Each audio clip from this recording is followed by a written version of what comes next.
Hey, good morning. I'm Patricia Murphy. It's Friday. This is Seattle Now. This week, a new study shows the average Seattle renter makes about $10,000 less than they need to comfortably afford a one-bedroom apartment. A Performative Male Contest took over Cal Anderson Park, and Snohomish County may have to say goodbye to a beloved roadside attraction full of rare reptiles. Author Geraldine DeRuiter and South Seattle Emerald founder Marcus Harrison Green are here to break down the week. But first, let's get you caught up. The Seattle-based Allen Institute for AI is getting a major cash infusion to build open-source AI models for scientific research. GeekWire reports the National Science Foundation and chip maker NVIDIA will give $152 million to AI2, as the institute is known. AI2 plans to release software along with the code and training data used to build it. They say it will create transparent infrastructure for researchers to use. The 15th annual Seattle Design Festival kicks off this weekend, starting with a free block party at Lake Union Park tonight. It'll feature interactive installations, performances, and other hands-on activities. The block party continues tomorrow. On Sunday, the Seattle Storm will unveil their statue of Basketball Hall of Famer Sue Bird outside Climate Pledge Arena. The Storm is the first franchise in WNBA history to unveil a statue of a former player. The unveiling begins at 10 a.m., and the Storm will play the Phoenix Mercury later on Sunday afternoon at 3 o'clock. And final reminder, if you're getting out and about this weekend, prepare for a major traffic disruption. All northbound lanes of I-5 through downtown Seattle will be closed beginning late tonight. It'll last until early Monday morning. The closure will stretch from the I-90 interchange through North 45th Street, all part of WashDOT's project to repair and preserve the Ship Canal Bridge. Cold comfort if you're trying to get out there. Check back for more headlines on tonight's episode of Seattle Now.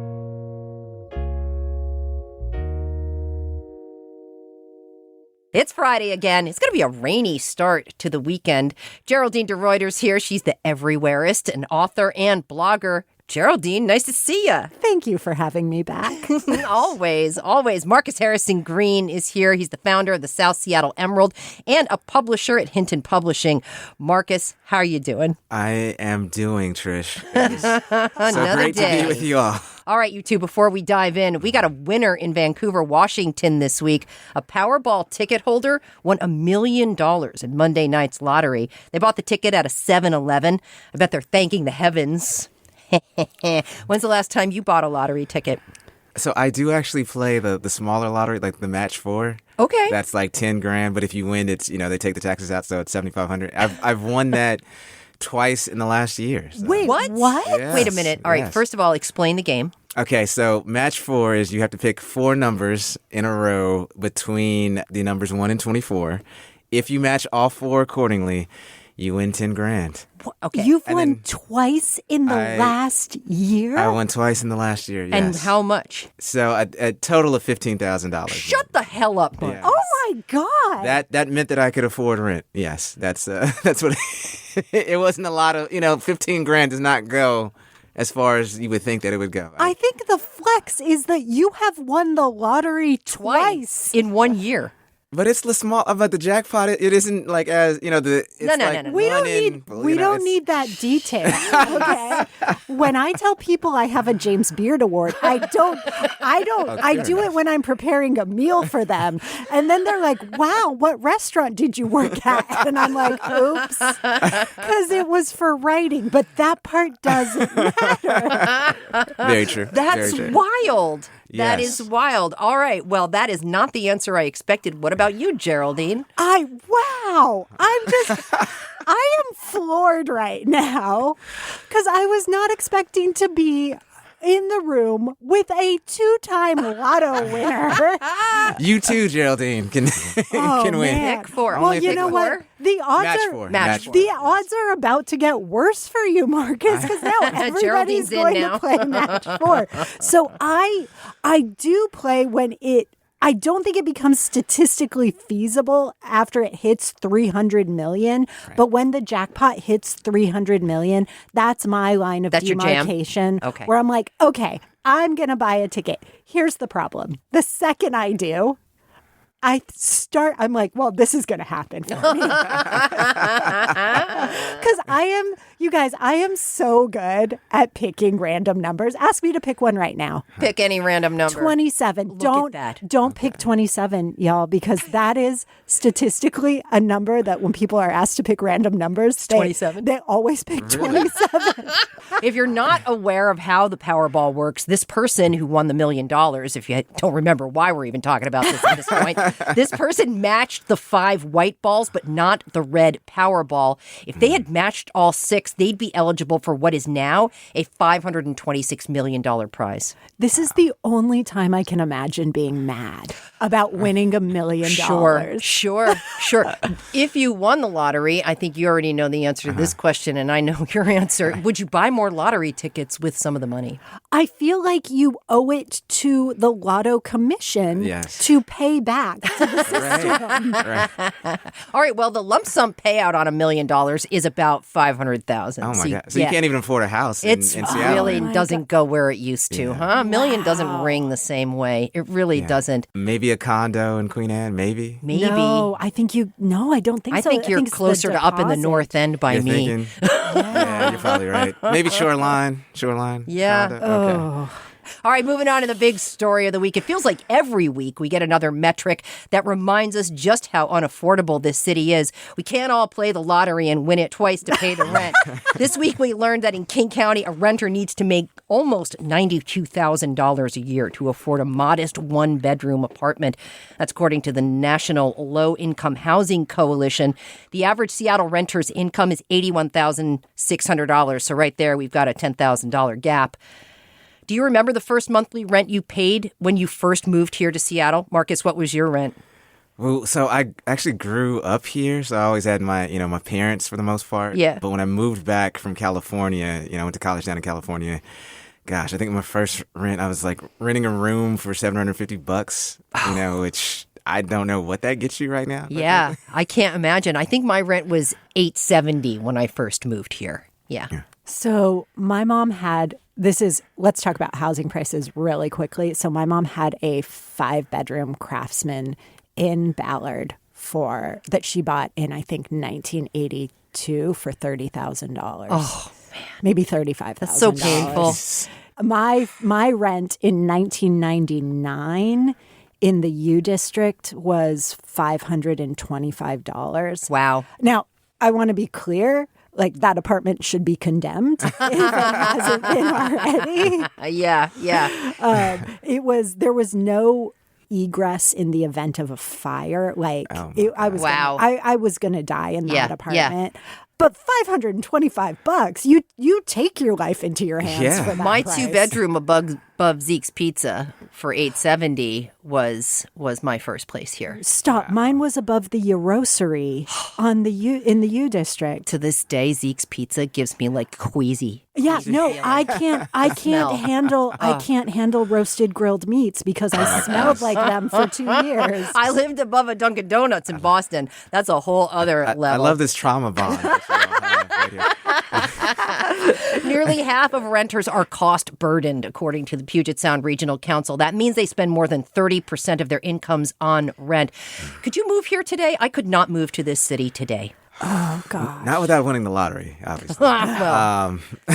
Yeah, no. And I love it here. I mean, I've grown up here, been here for the majority of my life. And it is so sad that like so many of my friends have had to, and family, quite frankly, have had to move away.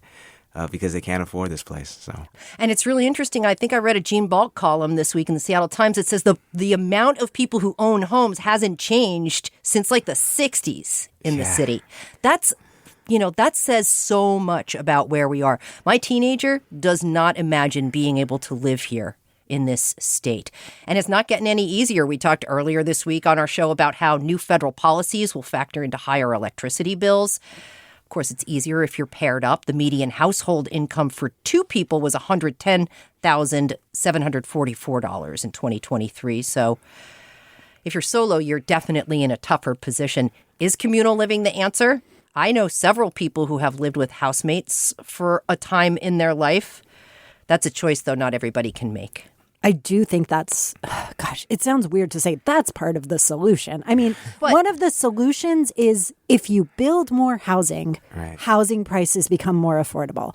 But we have so many people voting against that in Seattle. Yes. Like we have people voting against density. We're like, well, we don't want to harm our property values because property values will go down if we have more density. And it's like, this is bonkers. It's like we're competing against each in the worst way. And the future of our town is suffering for it. Yeah, I have to say, like, I mean, it used to be, the joke used to be that you get married for the insurance. And I've noticed, right, I mean, Seattle, we have a proliferation of the polyamorous community here. It's like, do you have to, is that because of the, is that literally because of the, like, I mean, does one lead to the other in terms of, like, with the, do you have to do that now just in order to, like, afford rent here? Do you think?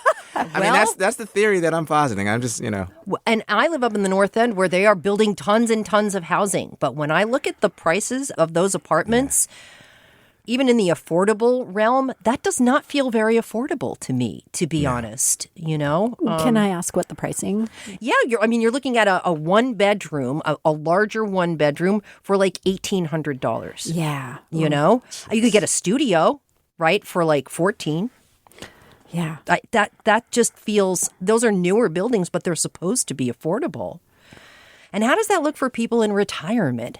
I mean, I did not mind living with 4 guys in college, but I'm not sure.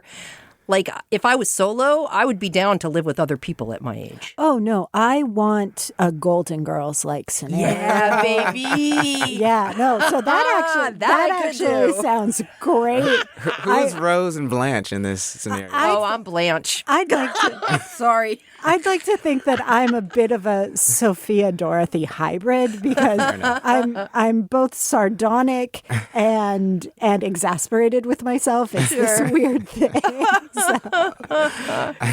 That's so good. Did either of you read that story in the New York Times that outlines the communal living situation with the 9 women and their 11 dogs? That just sounded lovely to me. Oh, that's a lot of dogs. That's great, though. Yeah, Come on, man. I'm down. Right, we're not living together. I can tell already. You and me, not in retirement life. There's also just Geraldine. a lot of people. I'm a natural introvert. I got to go home and recharge, man. I can't. I don't want to talk when I'm home. Anyway. That is something I hadn't really thought about. Yeah, I would love to say I would live with my friend Rebecca and my sister forever. Yeah. But sometimes I don't even want to live with the people I live with now, and I love them deeply. Yeah, you know what, y'all? I'm sorry, but we can't afford to have these conversations. It is no longer financially feasible to be an introvert. So that's Very true. Yeah. It's expensive to keep to yourself. And of course, if you're living beyond your means, you're unable to save for anything, any of your income. Home ownership feels out of reach at that point. We have all been around for a minute. What is your advice for younger people trying to figure out how to get by? Become poly, I think, is really the answer. Very much the easiest one. Yeah. I think also just you might have to start doing lifestyle arbitrage, right? Of, okay, where does 75K go the farthest, right? It's not in Seattle, Washington. Maybe it's in Wyoming. I don't know. Okay. All right. Moving on to our next topic. Contestants at Cal Anderson Park turned heads last week in a viral Performative Male Contest. The winner, Marcus Jennings, called himself the #1 most performative male in Seattle. He won wearing a T-shirt that says Girl Power, Circle of Sisterhood, wired headphones, some very long light wash jeans, a tote bag with vinyl from a female-fronted indie pop band, completed with a portable record player. I feel like I actually need to explain here a little bit because this was a little lost on me. I can translate this for Gen Xers. We are talking about posers here, not the ones that were in hairbands, okay? Not your hairband posers.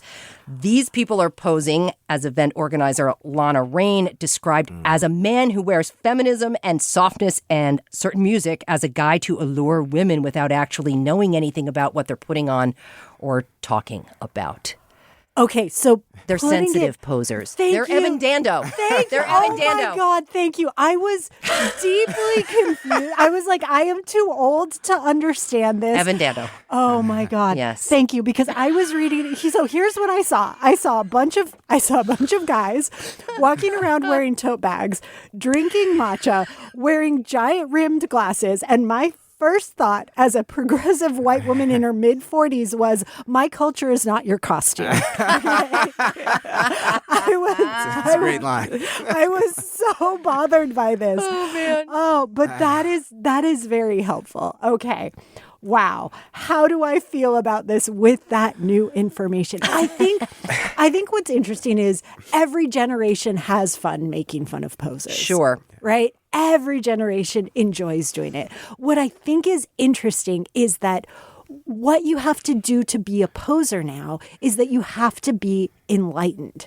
Yeah.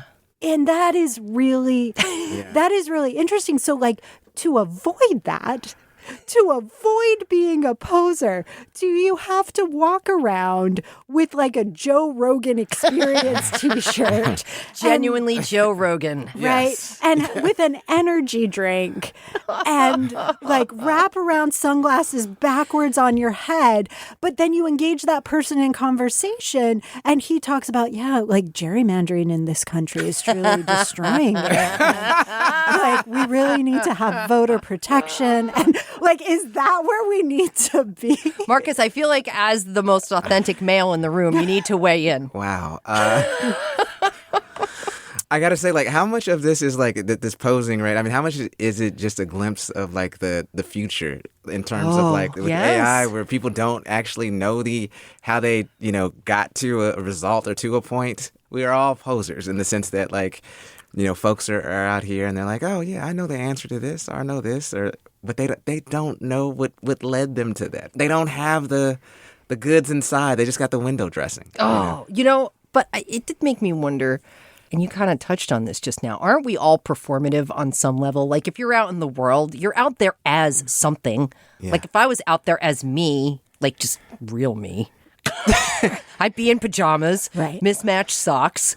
It would be, I would look very different. I've known you for 10 years, Trish. Are you saying that you've not been genuine? I know it, but it's true. Like you're out there, is being performative worse than being a jerk? I mean, there is, well, so the funny thing is like I am a jerk. That like is inherently who I am. So, but there is something about how this is going to get way existential, but there is something about how we do craft an image, right? Yes, all of us of do. Course. Yeah. We're all masking at work because we'd rather be home as introverts. Yeah, well, there you go. And we all curate how we choose to appear, right? Like I go through and I buy a lot of vintage T-shirts that are of bands that I like. I craft a wardrobe that I think reflects who I am. And I display books that project an image that I want to display out into the world. And I don't think it's insincere. It is who I am, but it's also how I want to be perceived. It's how you want to show up in the world versus, when you don't have to show up. Right.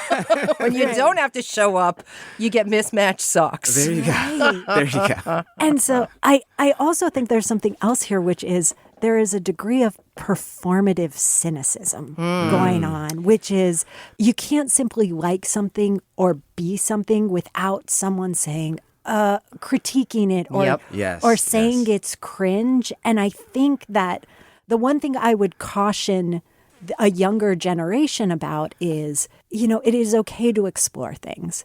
It is okay to try on different hats. I'm not saying be insincere. I'm not saying wear a feminist T-shirt to lure unsuspecting women. Does that even work, by the way? I don't think so. I think they would see through it. But, it is okay to fail at things and to be cringy about things and to be a dork about things and to be a nerd and to like things and to explore your interests. I don't know. And also just be silly, right? I mean, we have so much heaviness right now in this life. Like, it is okay to just be silly and foolish and be out there. Well, this performative male thing we're talking about is so you can get a date, right? Mm-hmm. You're trying to lure women. And in some ways, it's just like nature because, of course, all male birds get the bright feathers. You don't know if they can bring the seeds yet, but they do look the part. This is not, kind of underscores the stupidity of many men, though, in the sense that somebody thinks this would actually I know. That tells me you don't think much of women if you think that this is actually something going to work. I know it. Everybody needs to go back to school. Contest winner Marcus Jennings was given a Labubu keychain as his prize. What the hell is a Labubu keychain anyway? This whole contest is lost on me. I can put it in Gen X terms. Imagine if a Monchichi. Oh, Monchichi! Imagine if a Monchichi went through the process of becoming a gremlin because you fed it after midnight. Oh my gosh. That is a Labubu. Some Gen Xer designed those Labubus.